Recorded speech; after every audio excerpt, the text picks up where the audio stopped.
আহলে বাইত ওনারা আল্লাহর দরবারে কিভাবে নিজেকে উৎসর্গ করেছেন।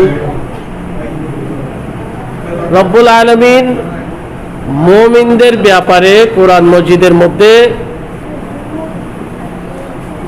নিশ্চয়তা দিয়ে জিজ্ঞাসা বলতেছেন, বিসমিল্লাহির রহমানির রহিম, ওয়ালা নাবলুওয়ান্নাকুম বিশাইইন, আমি আমার মুমিন বান্দাদেরকে কিছু জিনিস দ্বারা পরীক্ষা করব। অবশ্যই মুমিন হবে, পরীক্ষা হবে না এরকম না। মুমিন হলেই পরীক্ষা দিতে হবে, পরীক্ষার সম্মুখীন হতে। এক নাম্বার মিনাল খাউফ, ভয়, আশঙ্কা, আতঙ্কগ্রস্ত হওয়া, এটা মুমিনের উপর আসবে। এরা আতঙ্কিত না হয়ে ওই জায়গায় আল্লাহর উপর ভরসা করে তারা সবরের মাধ্যমে, আল্লাহর সাহায্যের মাধ্যমে ওইটা মোকাবেলা করবেন। দ্বিতীয় নাম্বার ওয়াল জু, ক্ষুধা দ্বারা বান্দাদেরকে পরীক্ষা করবেন। ওয়ানাকসিম মিনাল আমওয়াল, সম্পদের কমতি দ্বারা পরীক্ষা করবেন।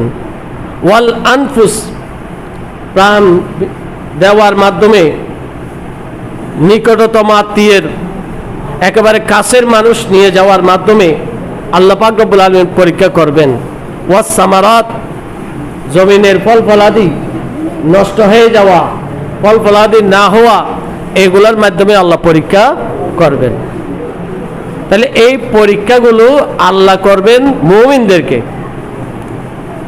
সবাইকে একসাথে সবগুলো দিবেন না, কাউকে খিদার পরীক্ষা, কাউকে ভয়ের পরীক্ষা, এইভাবে আলাদা আলাদাভাবে পরীক্ষা করবেন। কিন্তু ময়দানে কারবালার মধ্যে ইমাম হুসাইন এই সবগুলো পরীক্ষার সম্মুখীন হয়েছিলেন এক মুহূর্তে। সবাই বলেন সুবহানাল্লাহ। তারপর আল্লাহ বলতেছেন, এই পরীক্ষাগুলো নেওয়ার সময় ওয়াবাশশিরিস সাবিরিন, সুসংবাদ তাদের জন্য যারা ধৈর্য ধারণ করে। এইটাতে এই অংশের মধ্যে ধৈর্য ধারণকারীদের জন্য সুসংবাদের কথা বলেছেন। আবার এর আগের আয়াতের মধ্যে আল্লাহ পাক রব্বুল আলামিন নির্দেশ দিচ্ছেন, ইয়া আইয়ুহাল্লাযীনা আমানু, হে ঈমানদারেরা, ওয়াস্তাঈনু বিস-সাবরি ওয়াস-সালাত, তোমরা সাহায্য চাও নামাজ এবং ধৈর্যের মাধ্যমে।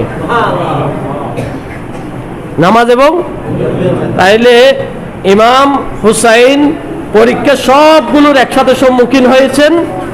নামাজ ছেড়েছেন? নামাজ রেখেছেন। নামাজের মাধ্যমে সবর ছেড়েছেন? ধৈর্য হারা হয়েছেন? হা হুতাশ করেন নাই? তাইলে নামাজও নিয়েছেন, সবরও নিয়েছেন। আবার পরীক্ষা সবগুলো একসাথে সম্মুখীন হয়েছেন। আল্লাহ পাক রব্বুল আলামিন বলতেছেন, ইন্নাল্লাহা মাআস সাবিরিন, আল্লাহ ধৈর্যশীলদের সাথে। অপরদিকে ইমাম হুসাইনের বিপরীতে এজিদি কাফেলার মধ্যে, এদের মধ্যে কোনো অভাব ছিল না।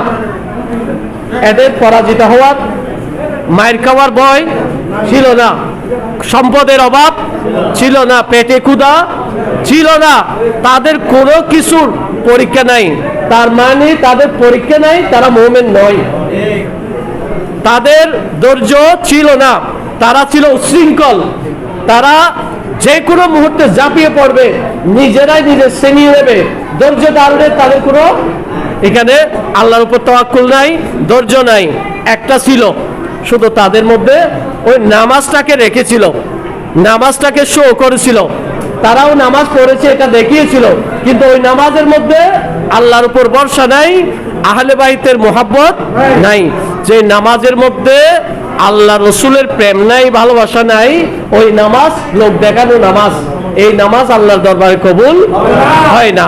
এই জন্য এই আয়াতের মাধ্যমেই বোঝা যাচ্ছে ইমাম হুসাইন সর্বোচ্চ পরীক্ষা দিয়ে আল্লাহর দেখানো পদ্ধতিতে তিনি সর্বোচ্চ পর্যায়ের পাশ করেছিলেন।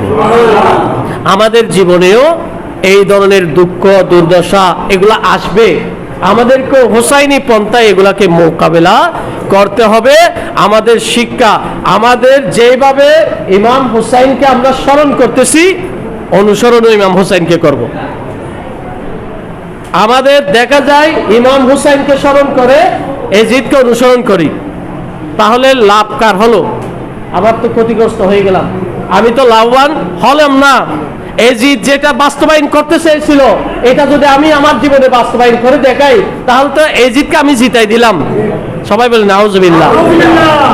এই জন্য স্মরণ সবাইকে করা যায়, অনুসরণ সবাইকে করা যায় না। স্মরণ সবাইকে করা যায়। আমাদের মধ্যে অনেক নেতা মারা গেছে, অনেক নেতাকে আমরা স্মরণ করি, কিন্তু সব নেতাকে অনুসরণ করা যায়? ওই নেতার মধ্যে আমি জানি যে আমার নেতার কি কি আছে, কোয়ালিটি কি কি আছে, সবগুলো জানি, কিন্তু আমরা স্মরণ সভা করি। তো স্মরণ সভার মধ্যে কোনটা উল্লেখ করি? যে কয়েকটা উল্লেখযোগ্য, এগুলা যেগুলো উল্লেখ করা যায় না। আমার নেতা সন্ত্রাসী ছিল বলি, কিন্তু আবার ওই নেতার সন্ত্রাসীর ওই নেতার দাপট দেখে আমি কিন্তু অনেক কিছু করেছি। জীবিত থাকা অবস্থায় নেতার ওই সন্ত্রাসীর সার্টিফিকেট দিয়ে আমি অনেক কিছু করেছি, কিন্তু মারা যাওয়ার পর আমার নেতা সন্ত্রাসী ছিল এই কথাটা এটা বলতেছি না। যে কয়েকটা ভালো গুণ ছিল এগুলা বলে আমরা তাকেও স্মরণ করতেছি, কিন্তু অনুসরণের বেলায় সবাইকে স্মরণ করা যায়, অনুসরণ করা যায় না। ইমাম হুসাইনকে স্মরণও করতে হবে, অনুসরণ করতে হবে। এই জন্য আমাদের বাস্তব জীবনটা যেন হুসাইনি জীবন হয়, আমার রসুলের দেখানো পথ হয়। আমাদের অনেকেই একটা বিষয়, আমার ভাই একটা হাদিস শরীফ বলেছেন, আমার রসুলের সাহাবী ওনার কাছে জিজ্ঞাসা করলেন কিয়ামতের ব্যাপারে। উনি কি বলেছিলেন? প্রস্তুতি বলতে আমার কাছে কিছু নাই, নামাজ রোজা হজ, নামাজ রোজা হজ যাকাত নাই, মানে ওনারা বেনামাজি ছিলেন? উনি কি বেনামাজি ছিলেন? না।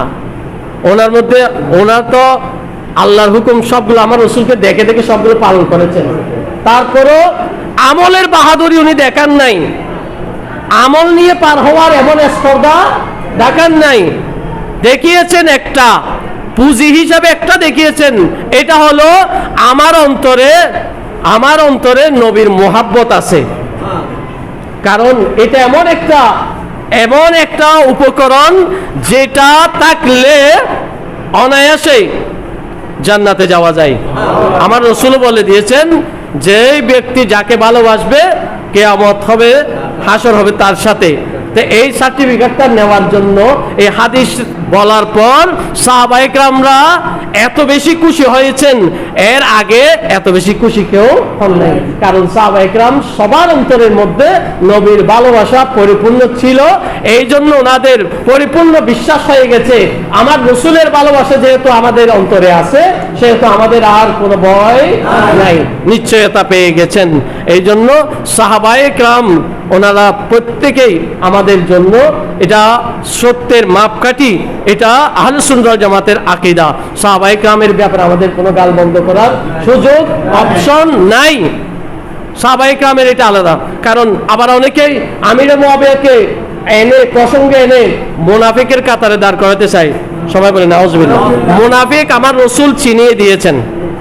যারা মুনাফিক এরা আমার রসুলের জীবদ্দশায় সাহাবায়ে কেরামদেরকে সতর্ক করে দিয়েছেন, তাদের সমস্ত যেগুলা আচরণগুলো, তাদের আলামতগুলো প্রকাশ করে দিয়েছেন কারা মুনাফিক এটা। কিন্তু আমিরে মুআবিয়ার ব্যাপারে আমার রসুল উল্টো সাহাবী হিসাবে স্বীকৃতি দিয়েছেন। তা আমার রসুল যাকে স্বীকৃতি দিয়েছেন তার ব্যাপারে আমাদের কোনো কথা বলার দরকার নাই। এরপরে ইমামে হাসান রাদিয়াল্লাহু তাআলা আনহু, যে পরিবারের সাথে আমিরে মুআবিয়ার দ্বন্দ্ব, যার সাথে মূল আমিরে মুআবিয়ার এই ইমাম হাসান রাদিয়াল্লাহু তাআলা আনহু, উনি আমিরে মুআবিয়ার সাথে কি করে দিয়েছেন? এটা মীমাংসা করে দিয়েছেন। তাহলে আমিরে মুআবিয়ার মামলা ইমাম হাসান পর্যন্ত এসে ওইখানে মীমাংসার মাধ্যমে শেষ। ইমাম হুসাইনের সাথে ইমাম হুসাইন এজিদের সাথে যুদ্ধ করেছেন। আমাদের ওইখানেই ইমাম হুসাইনের শত্রু, মানে আমাদেরও ইমানের শত্রু, দ্বীনের শত্রু, ইসলামের শত্রু। আল্লাহ পাক রব্বুল আলামিন আমাদের সকলকে বোঝার তৌফিক দান করুন।